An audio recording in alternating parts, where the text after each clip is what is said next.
back for another Throwback Tournament review.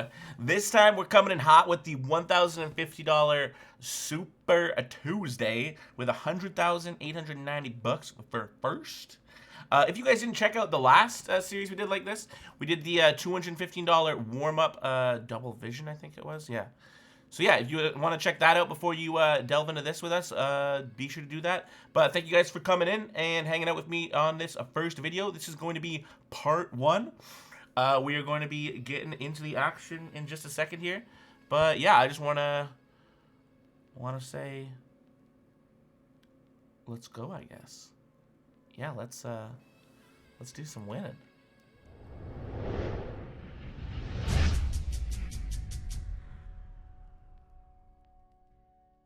I mean, I'm not going to spoil and say if we won the tournament or got second or third or seventh, but I am going to let you know we do make the final table of this Super Tuesday with $100,890 for first. I will get the payouts up for like the whole final table once we do get there. But yeah, like I said, we do make the final table, so that's a little bit of a spoiler, but other than that, not going to spoil anything else. So, if you have been keeping up with the games these days, and you have been paying attention to the general climate, then you will know that the Super Tuesday is now a 25,000 chip starting stack. Back in the good old days, back in the good old days when I was just a youngin' coming up in the tournament streets, it was a 5,000 chip starting stack. So we've hopped into the tournament here at 6120 with 5,000 chips, just over 40 big blinds. And we're going to play some cards. I got P. Kaiser, Lag, Face, Gambler, Tricky One, Arxigos. I don't recognize these two bros, but everybody else I recognize. Okay, so last time everyone was telling me that I was an idiot that it's a 10-handed table. It is indeed a 10-handed table. So 1, 2, 3, 4, 5, 6, 7, 8. 8 folks are on this table. We will be noting that I will be playing better in this tournament than I did in the last hand history review for sure, I think. All right, so we got a. I don't know if this is a necessary call. We can probably just fold, to be honest. We're playing 8-handed.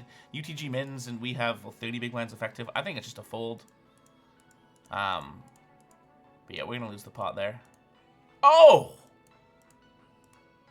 Shouldn't have folded. I mean, maybe he had queen 10 or 10s full to check back the flop. Because he ripped the river. It's interesting. Uh-oh. Oh, my goodness. Okay, so I was playing a little bit better. But when is this from? When is this tournament even from? 2014. This is like 2 years ago and a bit. But yeah, I guess in the last year and a half to 2 years is when I started to realize that you need to be calling the big blind a lot more. I am playing 6 max sit and goes at this time, so my game is definitely going to be a little bit better. But yeah, we should be peeling the 10-3 suited, of course. And then we'd be check folding, but we should be doing that. I like the fold here. We don't really want to call out a position versus Gambler. And then go to the flop. It doesn't seem great. Ace 8. I think we should just fold. I mean, you could perceivably 3-bet, but this is a pretty bad hand to do it with. Ace 8 suited would be fine. That's sort of a large bet into a 3-of-a-kind board. Weird line from Tricky One. I don't really know what he wants to represent, it just wants to have 8s or 9s or something, I guess. But he's just going to get looked up so much. Alright, seems fine. So this guy's a wreck, because not necessarily 100%, but he did open limp ace-jack suited under the gun. So we're going to come in for a min raise. We should obviously, but even in 2014, it wasn't super necessary to make your raises bigger. That's sort of just become a trend in the last year or so that you want to be 2.5xing in spots like these. I wouldn't mind seeing a bet on the turn here, just 2 big blinds. I think we protect our equity and we get some value. But by checking back the turn, we do let him bluff with his hands King 9 and stuff like that. I mean, I should bet. I hope I didn't check. Okay, good. We do put a tiny value bet in, and he folds. Yeah, I don't dislike the fold. It seems like a good fold. I would like to raise this one though. All right, and we make it 330. All right. I'd like to call. It's not insanely massive. It's 495 chips, so we're getting a reasonable price. We got a reasonable hand. All right, let's go to the streets. And now he's gonna bet, and we're gonna fold. No, not yet. We got 2 straight draws. I don't really want to lead and then intend to shove the river. I think that's pretty bad because he probably checks back all sorts of good hands aces, kings, sets, queen 10. I don't know, but I guess he does have ace king and ace jack that we might get to fold with a bet and a big bet. But we just check and we're gonna fold. It kind of does suck that we turn 2 straight draws and we can't really put more chips in the pot because it's just too expensive, but I think that hand is fine. We should be calling here, but we're probably folding still. Oh, nice. Why would we call the 4-6 but not on the 10-3? Honestly, good chance that when I hopped in this tournament, I had a lot of tables still, and I was like, you know, like 15 tabling hyper turbos or something, and we'll just hop it in the 1K on the side. And now, you know, like 2 levels later, I might have like calmed down my session or something. I have no idea. It's tough to say what I was doing exactly in 2014 on the 1st of October. I think that's when this tournament was. All right, so checks all around. We're going to fold. All right, boring. So not a great start for the kid here. We're down to 3.5K. I wouldn't mind a lead here. It's a limped pot, so like I think we should probably be betting like 350, get value, protect our hand. I mean, I wouldn't hate a check raise now either. Like, how could this guy have a better hand? I wouldn't land a lead now. Come on, dude. You're just leaving value on the table. How can these guys have a better hand than you? Like, this guy's just got fucking queens. Yeah, we should bet 350 on the turn and then like 700 on the river, especially versus this this recreational player who's probably just gonna call us with like any 1-pair hand there, like exactly like he had. So we missed some value there for sure. Okay, I think we probably want to shove versus Gambler here in the 3-bet pot or call. I mean, I don't want to fold because it's only 411 chips, but Gambler's pretty aggro, so I probably just want to shove.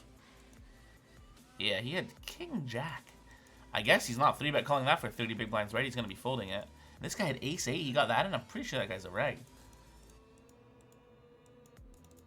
Standard fold with 3s under the gun. We don't want to peel the queen-deuce. That's a bad hand. We could shove versus P. Kaiser. I think that's super reasonable to shove versus P. Kaiser here. We're going to fold, but 25 big blinds versus a hijack open from a very aggressive player with a 9-7 suited. I think it's super reasonable to shove. And he instantly got that 3-bet through, so it would have worked as well.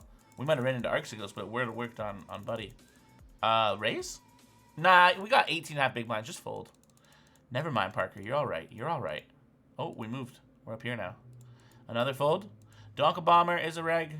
Lagazzo, Techie DQ, Dr. Awesome, Black Forest, Not Sorry Time. Reggie Tournament is $1,000 Super Tuesday, if y'all didn't know. But still lots of good spots. We got Ace-Jack here. This is going to be going in. Are we getting called? Nope. We take it down. Okay. 9-3. Fold. King-6. Yeah, we fold. Early stages here. Not too much exciting stuff. We haven't got above starting stack yet, which is an issue.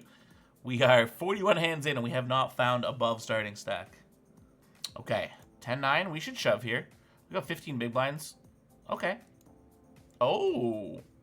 Well, I guess we know we're going to win. Wow, that's a flop straight. The boys drawn to a chop after that flop. My goodness, what a flop for the kid. I guess I'll call myself the kid. But I was younger then. I was 2 years younger than I am now. I don't know why. Yeah, I guess we're limping because the stacks, you know, 20 big blinds and 17 big blinds. Rejam stacks galore. But he just reshoves anyways, so it doesn't work. Now we're going to raise call everybody, I guess, with the ace-10. Well, guess we'll raise fold? Okay. I don't hate the fold because 3 rejam stacks from 3 aggressive players and a big stack in the big blind. I don't really care about the big blind, but just the three guys here with rejam stacks is pretty alarming. That's why we lived the queen 10 before. It's just not great. Okay, so it seems fine open, but now we are going to be folding. Aces and kings. Well, we would have what? We would have won. Aces and kings though when we open 9-8 under the gun. Not great. Are we peeling the 4-7? No, we're not. I would like to see a call there. I mean, 4-7 can make straights. It can make quads. It can make 2 pairs. Ace-queen, let me raise. Boring. Oh. This is a good hand. So I'm mostly min-raising, which is fine. 2014, I'd still like to see like a little bit more, like 2.2x or so. These days, I think that's mostly what you should be doing. So we just call with the aces, which is good. I like to see that. I don't think that 4-bet shoving is great here. I think that 4-bet shoving folds out a lot of hands that you're going to be crushing and that you can win more chips from post-flop by just calling. So we are going to start with a call. He bets. We're just going to call again, hopefully. Okay, good. Good job, Parker. He checks. We check? Oh, we bet. Okay. I don't really ever see us bluffing here, so I don't think the bet's great. I think shoving would almost be better than betting 1,700. I think you should just check it back, and I mean, we do want to protect our hand, though. I mean, there's a flush draw. Does he really, like, not just... If he 3-bets pre, bets flop, and then he's still on the turn here with a flush draw. Does he really not shove the turn? Like, surely he would just shove the turn with a flush draw. So we can probably eliminate a flush draw from his range. So he probably doesn't have that, so we're not scared of that. And, like, I guess we're scared of some straight cards, like a 7 or a 10 or a 5, but, like, how scared are we of that? Like, not super scared. I think we should just check. All right, well, he's going to shove. He probably just has, like, kings or queens.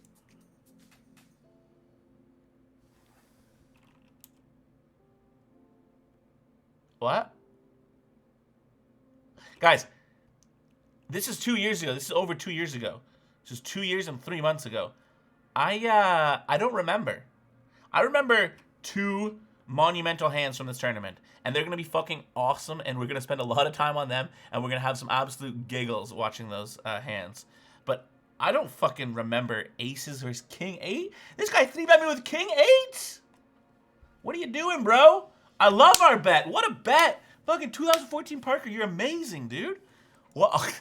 King 8! This really goes to show you how important it is to call here. Like, what? King 8? Huh. Well, thanks for your money. Oh, wow. Oh, I remember this phase in my poker career. I was like, I'm going to make these belated 3-bets and go really small and do this in position. I still think this is a good play. I think this is a good play versus recreational players who are going to be very call-y and then check foldy on the flop. But a guy like tonkaaaap is probably going to be like, I mean, he's not like amazing or anything, but he's a regular, you know? I think he's probably going to be like, if Tonka had a good hand here, wouldn't he just make it like 1250 and call it off? But this does sort of put him in like an awkward situation. But he's just always going to call, you know? We should just go bigger because, one, we represent stronger hands, I think. Like, when we do this, we're like super, super, super polarizing ourselves. We're turning our hand to like aces, kings, and queens and trash. But if we just go like 1250, then we're going to take the pot down more often pre-flop, which is obviously what you want to do when you're 3-betting 10-7. Or we are going to get shoved on and he's just going to have a good hand. But with this bet, with this 3-bet, I think he's just going to call a lot of the time, which isn't amazing for us. But if you know the flop is going to be jack 8-9 and you're going to flop a straight, then you should absolutely just do whatever you can do to get more chips in the pot. Oh my goodness, then we bet 595 and he check raises us? Hallelujah. He's just going to have like jack 9 suited or something. When he check raises here, 14-9, he's only got 3,900 behind. I guess I just assume that he's never folding. I mean, I guess... No, that's reasonable. That's reasonable. Like, I'm trying to think of one hand in my brain that, like, he could possibly have here that he check raises 3x on the flop off of the stack size and then folds, and I can't think of a single one. Like, even if he's got, like, king 10 or ace 10, you know, with, like, a straight draw, like, he's never check raising the fold. He's just always going to call. Yeah, there you go, ace 10. Again, I don't remember these hands. He should have shoved that pre. But, yo, what a player I am. Just like that, we're up 22K. Yeah, no, I don't like our 3-bet pre-flop, though. Queen 7 suited, fine. Into a random in the big blind when we are, you know, doing well, playing in rhythm. I like it. I like it a lot.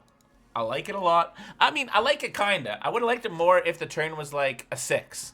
If the turn was a 6 here and we picked up like a straight draw and it wasn't a queen where like he hits with like king, queen, ace, queen with a check back, I like it a lot more actually. Alright, I guess we're just going to check now, because he probably doesn't fold a queen, and he probably has, like, a lot of queens. Maybe even a 10 that he checks back. So, yeah, actually, I don't like it as much. I like our lead, and I like, our aggression and wanting to win the pot when we have just king high on this kind of, on a paired board, in a single raise pot, but I would prefer it if the turn was a little bit better. Like, he just connects with that queen too often. Holy shit, I called. Oh, wow. Well, I mean, I was just assuming that we were done with the hand at that point.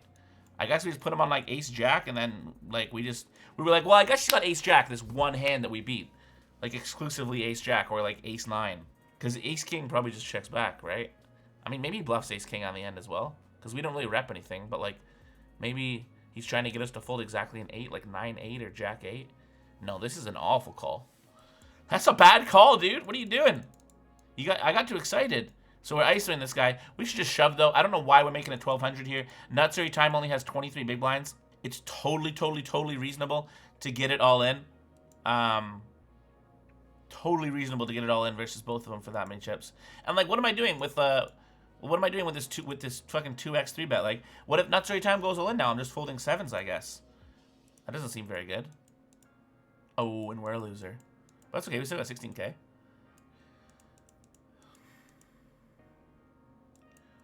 Okay. We already spoiled what the action was. But I was gonna say I guess we just click it back and get it in, like exactly what we do. We made it 3,300. I guess we just click it back and get it in versus the 3-better and fold to black 4s, but like it feels pretty bad even getting it in versus this like 20 big blind 3-better. Okay, so now we're out of the hand. Holy shit. No, now we call. Now we gotta call. Yeah. Look at how much is in the pot right now. There's 54, 6, 93, 11,397 chips, and it's only 1,900 for us to call. So we're getting 5.4 to 1. Easiest call of my life, but because we're basically getting the right price to set mine, right? We're almost getting direct odds to set mine, and we're probably always going to get his whole stack if we do hit a jack. But yeah, we do think we're losing here most of the time. Oh my god, I shoved. No, you fool. Now we shove and we're just praying that he has ace-king.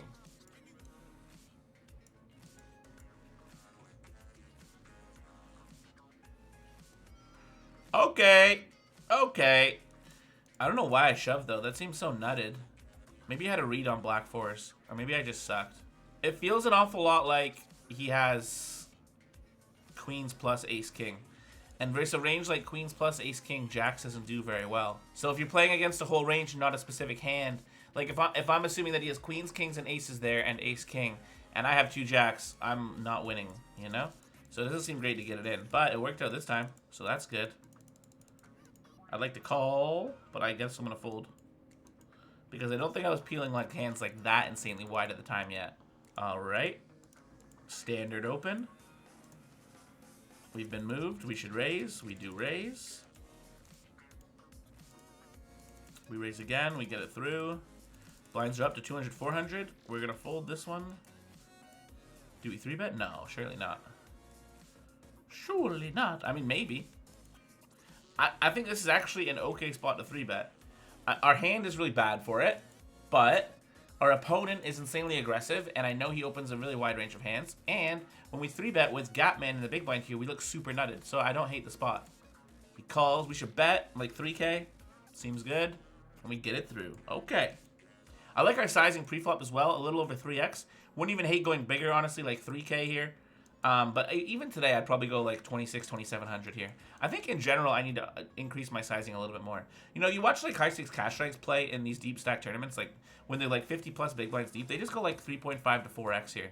And I think that's the kind of players that we want to be copying from. Fold. If we were like on the button here, we definitely call, but with 5 people behind, I think it's not a very good call. Okay. Not great. We'll check. We can bet now. Yeah, I was gonna say like we can bet now like a 3rd pot. Try to protect our hand when we do have the best of it. I don't think Weichart has too many ace-x flying the small blind. I still think 4 Reb Mun will have some ace-x's, and he does call, so we're probably gonna check and lose his hand now. Yeah. I don't really think there's any bluffing him off of that. It doesn't really make much sense. Call. Blinds up to 250, 500. I mean, you could raise this if you were feeling really loosey-goosey, but I do not think it's necessary at all. Oh, come on, dude. Don't fold 7-4. Oh, yeah. Playing 60 big blinds deep, and we fold 7-4 off. I mean, it's not going to, like, we're not going to win, like, a bajillion chips with it, but we should be winning some. Okay, so we're going to raise with the ace-deuce. At the time here, I still had, like, a pretty solid raising strategy in the small blind. Like, I was still raising a lot more than I was limping. But I think these days I would just prefer a limp here, a limp call, or even like a cheeky limp raise if I must. But yeah, this is fine. We're going to check now. Ooh, that's a bad river. We should call. Oh, that is a bad run out. A bad run out. No, calling that would be terrible. Again, we want to be calling for like on the button here. And even then it doesn't feel super fantastic.